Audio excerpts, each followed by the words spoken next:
봉독하도록 하겠습니다. 베드로전서 3장 7절 말씀. 남편 된 자들아, 이와 같이 지식을 따라 너희 아내와 동거하고 저는 더 연약한 그릇이요 또 생명의 은혜를 유업으로 함께 받을 자로 알아 귀히 여기라. 이는 너희 기도가 막히지 아니하게 하려 함이라. 아멘. 특별히 미국에서 지난 2월부터 시작된 코로나 전염병으로 인해서 많은 불편함을 겪고 우리는 살고 있습니다. 그동안 아무런 제약도 없이 서스럼 없이 만났고 대화했고 같이 밥도 먹고 교제하고 또 예배를 대면 예배로 드렸던 우리들이 어느 날 갑자기부터 나오지 말아라, 집에 있어라, 와도 마스크 끼고 오라. 그래서 우리가 활동에 모임에 얼마나 많은 제약을 받고 있는지 몰라요. 그 나온다고는 백신도 아직 오리무중이고 언제쯤 되어야 진짜 마음 놓고 제대로 백신을 사용할 수 있을는지 모르겠어요. 내년 중반기쯤 가야 된다고 그렇게 말들 하고 있는데, 자, 이와 같은 새로운 시대에 좋은 게 있어요. 좋은 게. 그게 뭐냐? 가정으로 돌아가는 거예요. 그래서 신조어도 생겼죠. 집에 콕 박혀 있으라. 집콕. 방에 콕 박혀 있으라. 방콕. 그래서 타일랜드에 있는 방콕까지 안 가도 우리는 코로나 때문에 맨날 방콕으로 갑니다. 그죠? 방에 콕 박혀 있습니다. 그래서 이 코로나 사태를 통해서 하나님이 우리로 하여금 다시 한번 가정의 소중함을 일깨워주고 있지 않는가를 생각합니다. 왜 그렇습니까? 오늘 현대 문명, 현대 사회의 특징 중에 하나가 뭐예요? 가정보다 가정 밖이 더 너무 잘 만들어져 있어. 호텔, 모텔, 또 팀파크, 디즈니랜드, 또 무슨 매직 뭐예요? 마운틴. 그동안 얼마나 많은 세계에서 관광객이 몰려와가지고 어떤 코스는 그냥 1시간, 2시간 줄 서서 기다려야 돼. 그 한 번 타는데. 그만큼 온 세계에 집보다는 집 밖에 재미있는 게 너무나 많고 황홀한 게 너무나 많은 거예요. 그러다 보니까 오늘 너무 많은 사람들이 가정보다 집보다는 집 밖에서 더 많은 시간을 보내고 거기에 돈과 에너지를 투자하는 게 많았다는 거예요. 컴퓨터 게임 룸에서 밤을 지새요. 그 다음에 갬블링에서 더 많은 시간들을 보내면서 정작 있어야 될, 정작 우리가 투자해야 할 소중한 가정에 대한 그런 열정은 많이 식어져 간 것이 아니냐.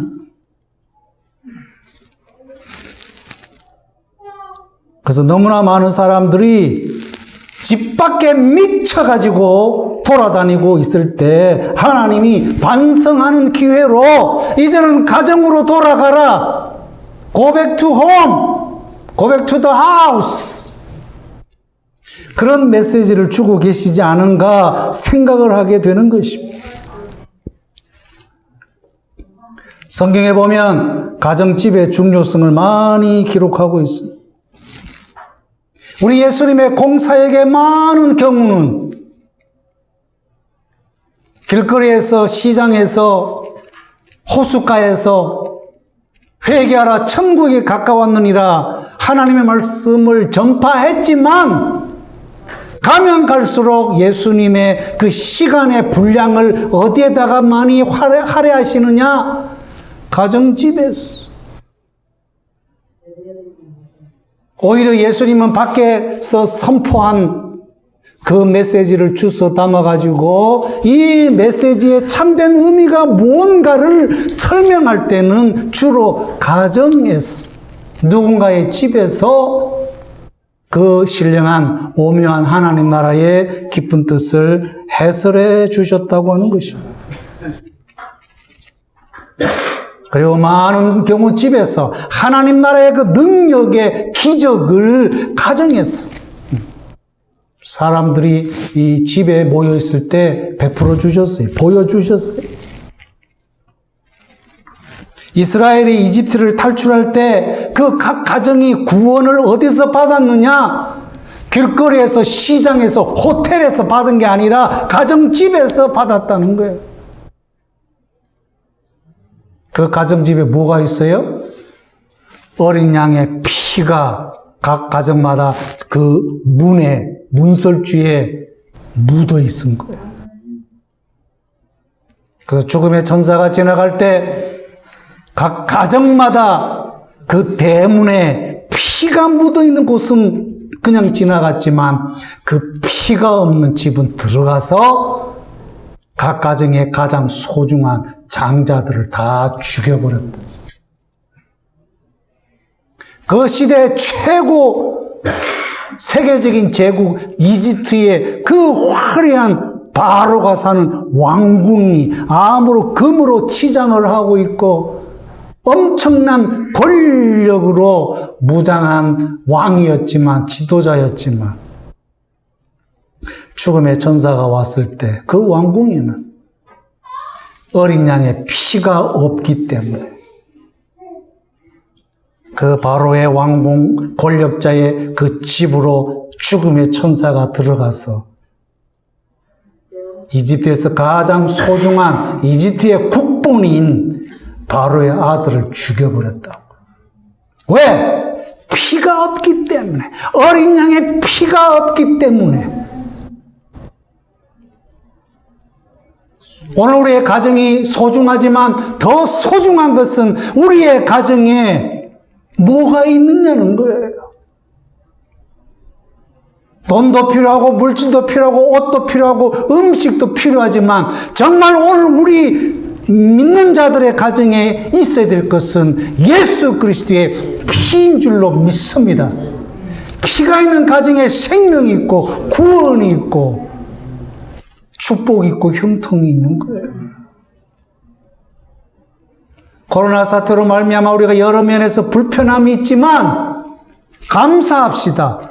오히려 이제 더 집콕하게 해주셨으니 집으로 돌아가고 가정으로 돌아가서 더 온 식구들이 함께 엎드려서 예수 그리스도의 피를 부르고 요청하고 예수 그리스도의 피가 이 가정마다 충만히 채워질 수 있도록 예배하고 찬양하는 주님의 백성들의 가정이 되어야 되지 않나요?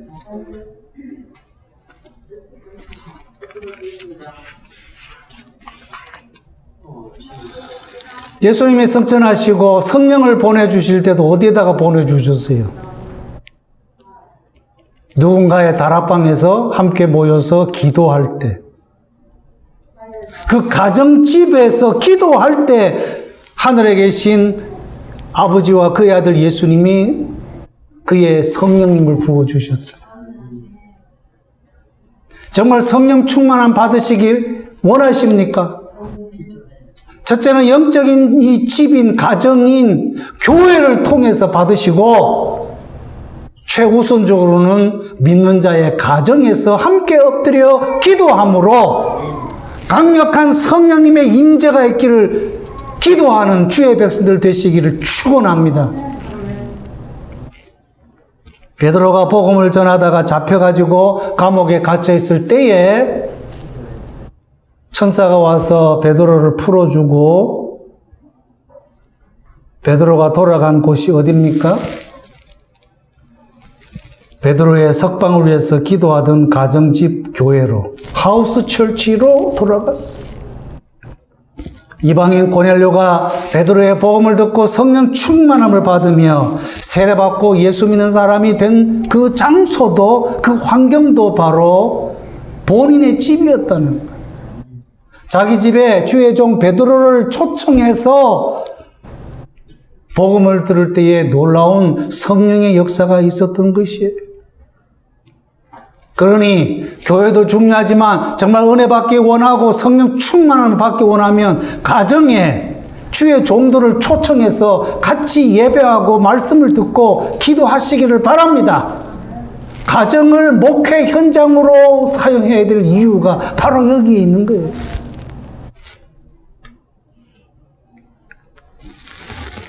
가정집은 잠만 자고 먹는 것만 위한 장소가 아니지요. 가정집 자체가 훌륭한 성전이며 예배 처소이며 예수 그리스도의 학교인 것입니다.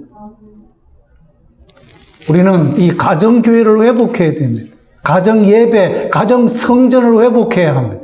그래서 하나님이 코로나를 허용하신지 몰라요. 가정교회가 건강하지 않으면 성도의 공동체인 교회가 건강해질 수가 없어요. 가정교회, 가정예배와 교회 공동체가 같이 가야 합니다. 그런데 여기서 가장 핵심적인 역할이 누구냐? 바로 예수 그리스도를 믿는 남자, 남편, 아버지, 즉 가장인 것이죠. 그래서 가장은 각 가정교회의 제사장이고 목회자인 것입니다. 이 교회 공동체를 섬기는 목사만 목회자가 아니라 성령 충만함을 받은 모든 구원받은 하나님 백성들은 전부 다 목회자입니다. 그래서 오른손을 들어서 가슴 위에 이렇게 얹으세요. 지금 얹으세요. 자, 손 들어가지고, 오른손 들어가지고, 가슴 위에 놓고 저를 따라 하십시오. 내가 곧 목회자입니다. I'm pastor.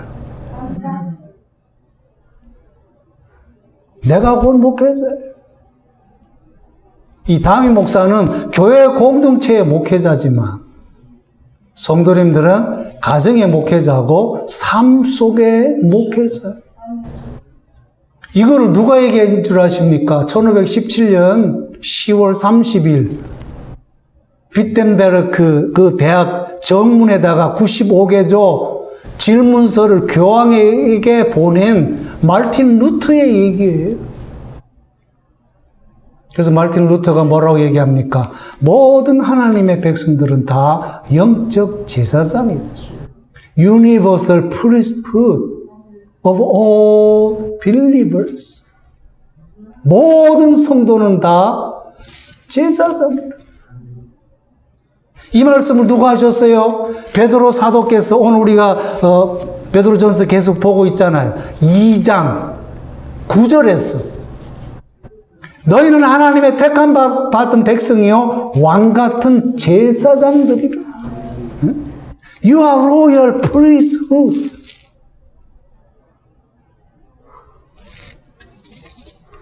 그래서 오늘 우리는 513주년 맞이하는 종교개혁 기념을 맞이하면서 정말 100% 모든 하나님의 백성들은 그 자신이 하나님 앞에서와 세상 앞에서 영적 제사장인 이거를 우리가 회복을 하고 이거를 실천해야 돼요.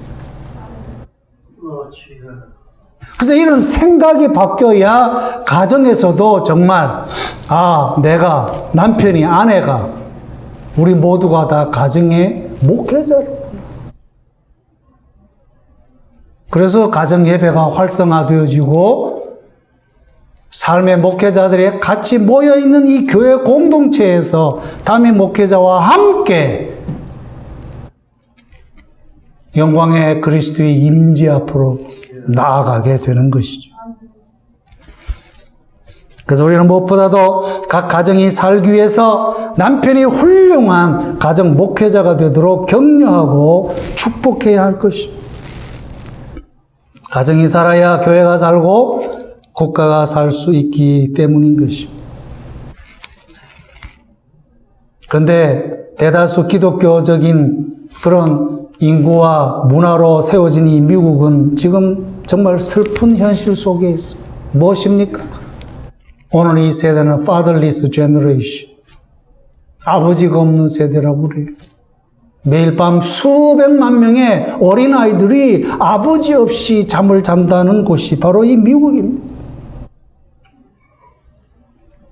오늘 현대 젊은이들이 헌신이 필요한 결혼과 또 이 결혼이 가져올 그런 책임성을 회피하기 위해서 결혼을 안 한다고 그래요. 이거는 지금 한국도 마찬가지예요. 그러니 젊은이들이 결혼을 안 하니까 가정이 존재할 수 없고 자녀가 생산될 수 없겠죠. 물론 사도 바울의 말씀처럼 반드시 결혼해야 되는 것은 아니지만 정욕을 이기지 못하고 순결을 하나님 앞에 유지하지 못한다면 결혼해야죠. 또한 조금만 부부 사이에 불화와 다툼이 있어도 참지 못하고 헤어지는 일들이 오늘 이 미국에서 비일비재하게 일어나고 있습니다. 가정이 불화하고 가정이 깨지는 것을 누가 제일 좋아하고 기뻐하겠습니까? 그것은 바로 마귀이며 사탄인 것입니다. 왜 그런지 아십니까?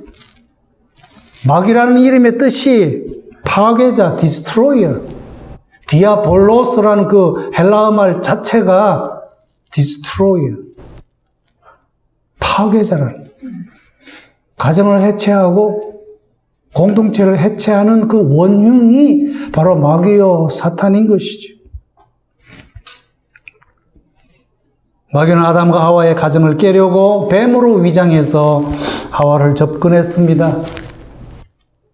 결국 유혹에 휘말려서 하와와 아담은 하나님 앞에 범죄하고 그 결과는 가정이 깨지고 에덴 동산에서 추방당하고 남녀 생은 고난의 삶을 살아갈 수밖에 없었습니다. 부부 사이에 죄가 들어오고 가정이 깨지니 그들이 낳은 자식들 가운데도 불화가 있고 그래서 형제가 형제를 죽이는 그런 비극이 일어나게 되었습니다.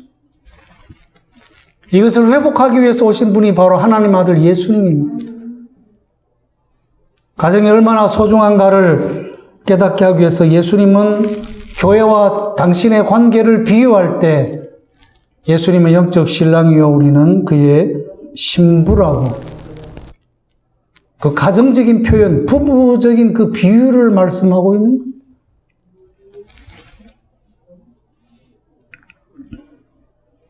그래서 가정의 핵심은 서로 사랑하고 서로 섬기는 남편과 아내에게 있다라고. 결혼해서 가정이 있는 경우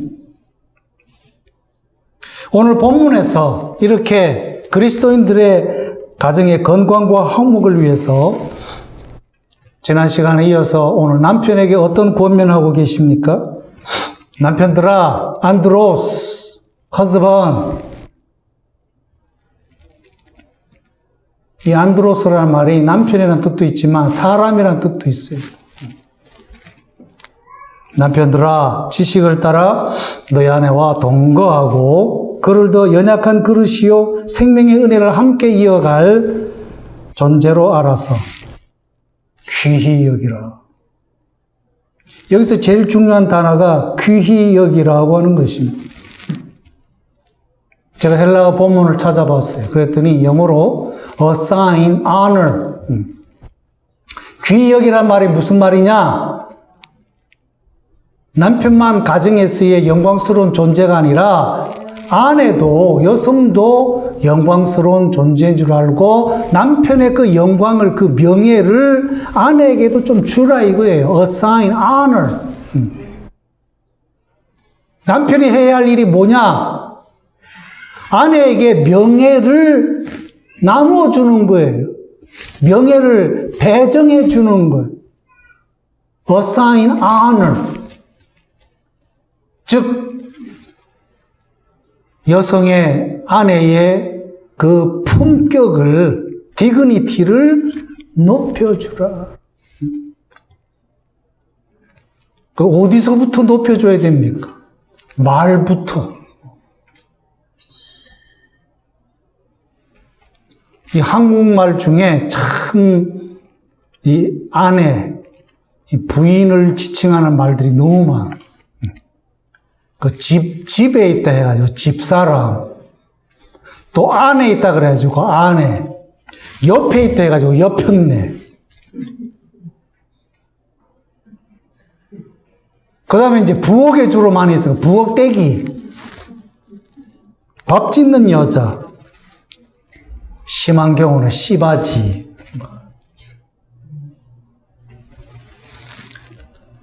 그 평소에 남편이 아내에 대한 존경심이 없다 보니까 부를 때도 뭐라고 해요? 어이,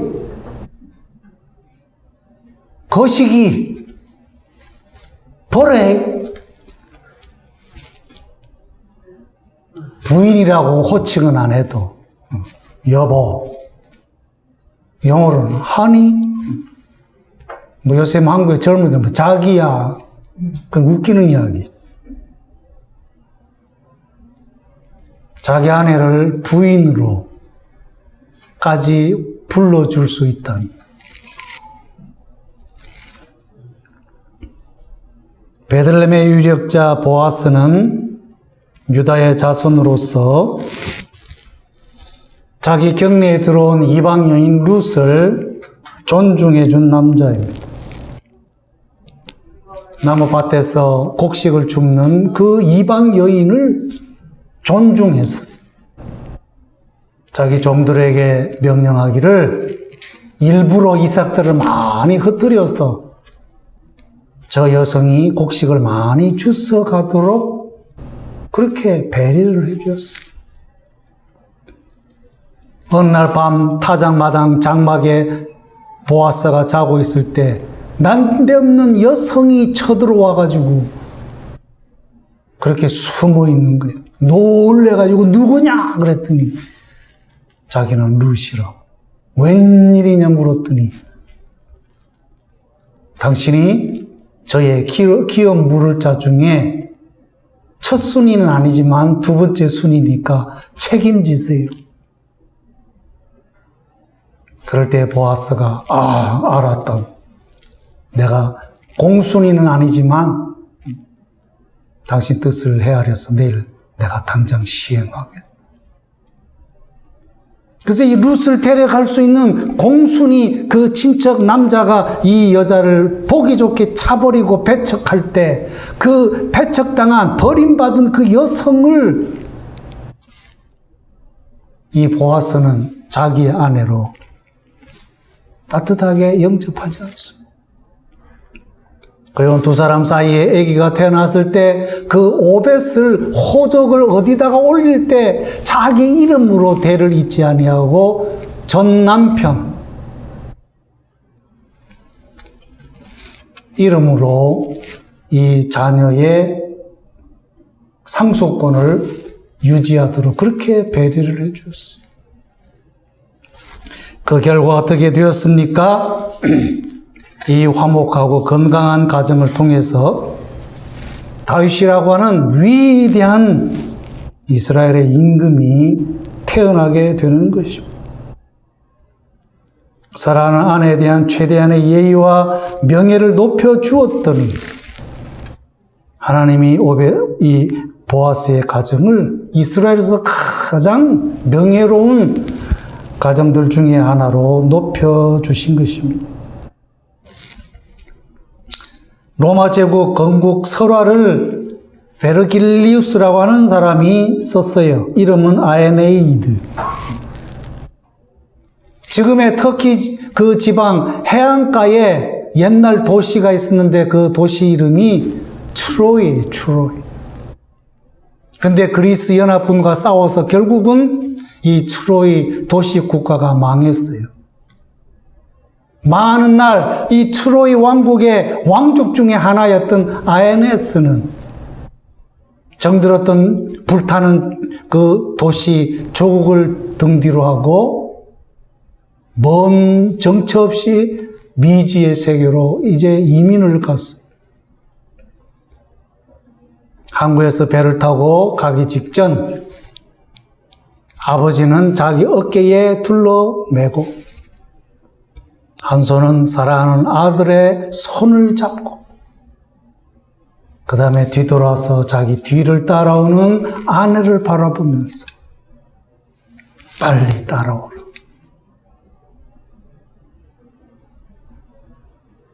그래가지고 이 가정이 자기를 따르는 사람들하고 배를 타고 정처 없이 북아프리카까지 파도에 밀려 쓸려 갔다가 정신 차리고 배 타고 다시 간 곳이 바로 이탈리아 반도 서쪽 해안가 로마라고 해요. 로마. 거기서 작은 부족을 이루고 그래가지고 이 아에네스의 후손 중에 뭐 로무스인가 이 두 후손을 통해서 로마 왕국이 세워지고 그게 이제 번성해가지고 지중해 전역을 다 아우르는 세계적인 제국, 로마 제국이 되는 거예요. 그래서 이 베르길리우스가 아우구스도 황제가 초대 황제가 되었을 때에 이 아에네이드라고 하는 로마 건국 설화를 왜 쓰느냐? 왜 위대한 이 제국이 이렇게 건설될 수 있었던 원동력이 뭐냐? 우리 이 제국을 건설했던 그 한국의 당군 같은 첫 조상은 아버지에 대한 효성과 아들에 대한 사랑과 아내에 대한 사랑의 마음을 가졌던 아에네스를 통해서 이 나라가 기초가 세워지고 이렇게 1000년 동안 번성하게 되었다. 가정의 소중함을 얘기하고 있다. 호모의 오디세우스도 마찬가지.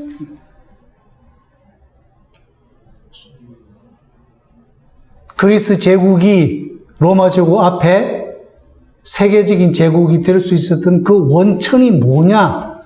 이타카라고 하는 조그만 섬의 맹주, 군주, 이 오디세우스가 20년 동안 지중해 주변의 나라들을 돌면서 항해하고 있는 동안 집에서 20년 동안 남편을 기다리는 이 아내 페넬로페는 20년 동안 엄청난 유혹이 와도 남편이 언젠가는 돌아올 거라는 그 신념을 가지고 아내의 지조를, 절기를 끝까지 지킨 거예요. 남편은 남편대로 자기를 기다릴 아내와 사랑하는 아들을 생각하면서 그 엄청난 모험과 위험과 유혹 속에서도 굴하지 아니하고 나는 가정으로 돌아가야 돼. 나를 기다리는 아내와 아들에게 돌아가야 돼. 그래가지고 돌아와서 모든 위기를 극복하고 두 부부가 하나가 되고 그 가정의 건성함을 통해서 한 나라가 건전하게 되어지고 제국이 건전하게 되어지고 그래서 우리가 고전이 왜 중요하냐? 고전은 우리에게 탁월한 그 인류가 보존해야 할 가치를 얘기하고 있는 거예요. 어떤 가치? 가정의 소중함. 오늘 사도 베드로는 한 가정의 남편이 정말 해야 할 일이 뭐냐? 그 어떤 것보다도 사랑하는 아내의 품격을 높여주라는 것입니다. 아내를 명예롭게 하라고 하는 것입니다. 남편이 아내를 말로나 폭력으로 억압하고 군림하면 아내는 비참하고 자녀들은 제대로 길을 펴고 살 수가 없습니다. 그래서 왜 남편은 아내를 명예롭게 해야 합니까? 오늘 본문 결론이에요. 남편과 가정에서 경건, 즉 기도가 막히지 않도록 하라. 부부가 싸우고 불화하면 기도가 안 돼. 그래서 가끔 저희 내외도 어떤 일을 놓고 언쟁을 하게 되어지면, 그래서 그날이 수요일이 가까워지고 주일이 가까워지면은 아내보다도 제가 더 마음이 급해요. 왜? 그런 마음 가지고 하나님을 만나고 예배에 인도할 수 없잖아요.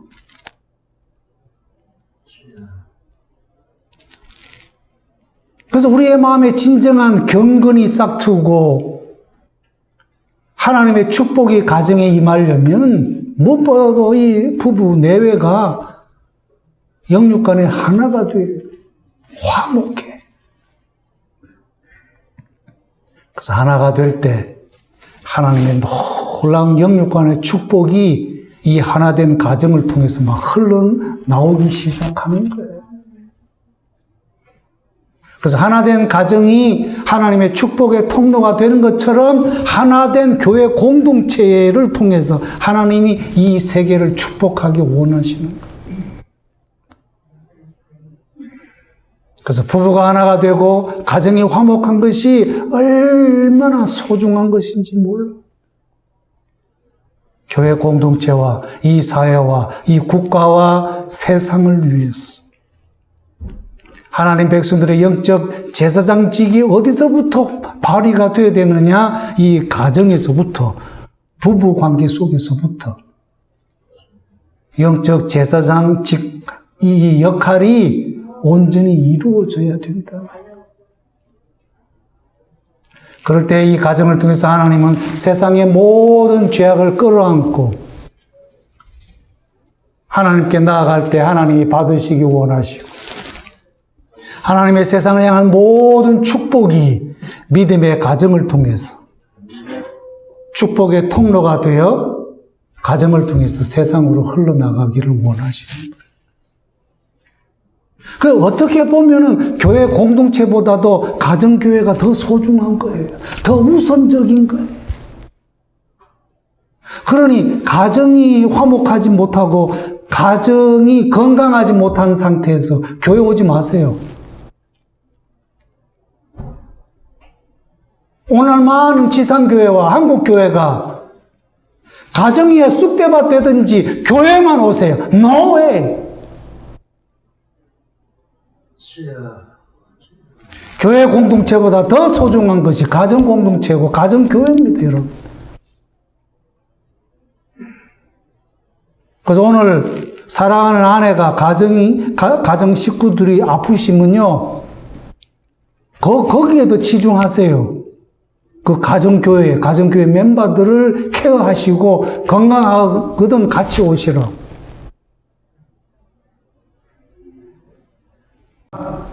그날은 주일 안 오셔도 됩니다. 100% excuse. 저 괜찮아요.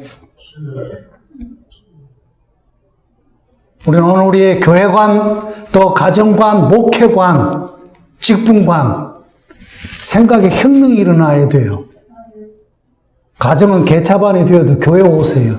이런 이기적인 탐욕이 어디 있습니까? 지금 가정이 깨질 판인데 무슨 교회 공동체, 교회가 무슨 기업입니까? 가정과 교회는 같이 가야 됩니다. 서로가 필요하고 서로를 세우는 것이 가정이 교회 공동체를 이룸에 있어서 가장 기본적인 원이에요. 베이직 서클이고 베이직 유닛이라고. 건강한 가정들이 합쳐졌을 때 그게 교회 공동체인 거죠. 그래서 우리는 그 어느 것 하나도 소홀히 해서는 안 됩니다. 교회는 가정을 위해서 기도하고 가정은 교회를 위해서 기도해요. 서로가 서로를 도와야 돼요. 왜? 같은 것이니까. 그리스도 안에서 가정이나 교회 공동체는 같은 거예요. 규모만 작느냐 크냐 그거예요. 내 혼자냐 여럿이냐 그런 차이인 것이지 본질적으로는 다 그리스도 안에서 우리는 다 하나인 거예요. 하나의 공동체입니다.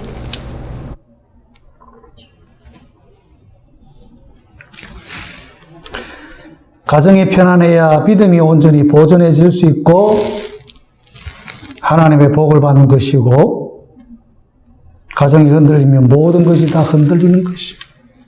오늘 미국이 왜 흔들리고 있습니까? 가정이 흔들리니까 그런 거예요.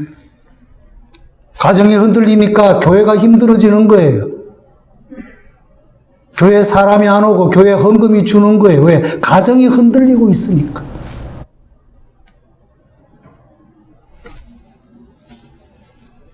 이번 코로나 사태를 생각하면서 우리는 정말 신앙의 본질을 묵상해 보아야 합니다. 우리는 지금까지 어디에 집착했고 어디에 더 시간을 많이 할애했는가? 비본질적인 것에 너무 우리가 많은 시간과 마음을 쏟지는 않았는가?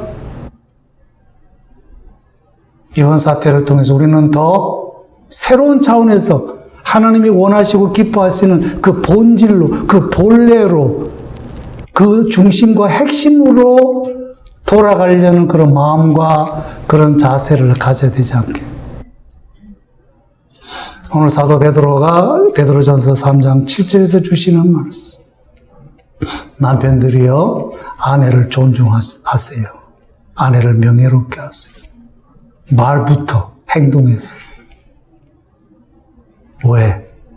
가정에서부터 기도가 막히지 않기 위해서. 하나님의 축복의 물줄기가 막히지 않도록 하기 위해서. 우리 피닉스 장로교회 성도님들은 정말 가정이 건강하고 화목하고 경건의 물줄기가 흘러나와 가정을, 이 교회를 적시고 이 세상을 적시는 가정 같은 교회, 교회 같은 가정 함께 이루어 가실 수 있기를 주의 이름으로 축원합니다. 기도하겠습니다. 하나님 감사합니다. 우리 그리스도 안에서 깨어진 가정을 회복시켜 주시려고 이 땅에 오셨습니다. 피 흘려 살찌셔 죽으셨다가 부활하셔서 새 생명을 주셨습니다. 그리스도 안에서 변화된 하나님의 백성들이 가장 기본적으로 가정을 새롭게 하시고 가정을 건강하게 이루게 해 주셨어. 모든 하나님의 축복이 거기서부터 흘러나와 교회 공동체와 세상을 채우는 하나님의 백성들의 가정과 교회 공동체가 되어지도록 복을 내려 주시옵소서. 예수님의 이름으로 기도하옵나이다. 아멘. 다 같이 일어나셔서 1장 찬양하시고